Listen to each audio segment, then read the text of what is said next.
என்னை ஆட்கொண்டவரும் நான் சேவிக்கிறவருமான ஆண்டவராகிய இயேசு கிறிஸ்துவின் நாமத்தினாலே அன்பினல் வாழ்த்துக்கள். கிறிஸ்து இயேசுவுக்குள் மிகவும் பிரியமான அன்பு சகோதர சகோதரிகளே, அப்போஸ்தலனாகிய பவுல் தெசலோனிக்கே சபையாருக்கு எழுதின முதல் நிருபத்தில் 3வது அதிகாரத்தில் 8வது வசனத்தை குறித்து கொண்டு தியானித்து பாருங்கள். நீங்கள் கர்த்தருக்குள் நிலைத்திருந்தால் நாங்கள் பிழைத்திருப்போம் என்று சொல்லி எழுதுவதை நீங்கள் பார்க்க முடியும். நீங்கள் கர்த்தருக்குள் நிலைத்திருந்தால், அப்படி என்று சொன்னால் விசுவாசத்தில் நிலைத்திருந்தால், பரிசுத்தத்தில் நிலைத்திருந்தால், கர்த்தருக்கேற்றவர்களாய் நீங்கள் நிலைத்து நின்று கனி கொடுக்கிறதை பார்க்கிறது தான் எங்களுக்கு ஜீவனை உண்டு பண்ணுகிறது என்று சொல்லி அவர் அந்த இடத்திலே சபையாரிடத்தில் சொல்வதை நீங்கள் கவனித்து பாருங்கள். கர்த்தருக்கு உண்மையாய் ஊழியம் செய்கிறவர்களுக்கு இதுதான் ஆனந்த சந்தோஷமாய் காணப்படும். இந்த சபையில் இருக்கிற என் மந்தையில் இருக்கிற ஜனங்க கர்த்தருக்கு உண்மையாக இருக்கிறாங்க, கர்த்தரை உண்மையாக சேவிக்கிறாங்க, வார்த்தையின்படி தங்கள் வாழ்க்கையை கட்டி அமைத்து கொண்டு இருக்கிறாங்க, மறுரூபத்துக்கு நேராக நடந்து வராங்க.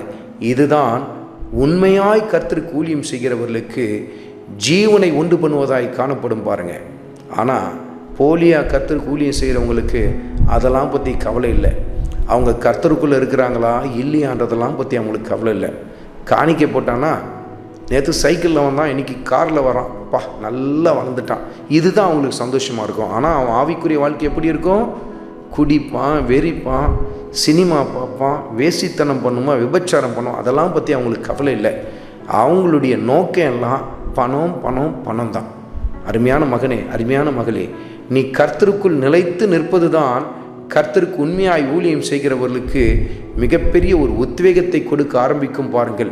இன்னும் அதிகமாய் அவர்கள் கர்த்தருக்கென்று ஊழியம் செய்வதற்கு, இன்னும் அதிகமாய் கர்த்தருக்கென்று பிரயாசப்படுவதற்கு அது மிகப்பெரிய ஒரு உத்வேகமாய் காணப்படும் பாருங்கள். உங்கள் சாட்சியுள்ள வாழ்க்கை உங்கள் சபையில் ஆச்சரியமான ஒரு உயிர்மீச்சை கொண்டு வரும். உங்கள் ஊழியக்காரனுக்குள் மிகப்பெரிய ஒரு உத்வேகத்தை கொண்டு வர ஆரம்பிக்கும் பாருங்கள். கிறிஸ்துவுக்குள் மிக அருமையான சகோதர சகோதரிகளே, ஆண்டவர் இயேசு கிறிஸ்துவுக்குள் நிலைத்து நில்லுங்கள். அவருக்கு எல்லா இடத்திலும் எல்லா சமயத்திலும் சாட்சி நிறைந்தவர்களாக இருங்கள். இதுவே எங்களுக்குள் ஆச்சரியமான ஜீவனை கொண்டு வருவதாய் காணப்படும் பாருங்கள். ஆண்டவராகிய இயேசு கிறிஸ்துவின் கிருபை உங்கள் அனைவரோடும் கூட இருப்பதாக. ஆமென்.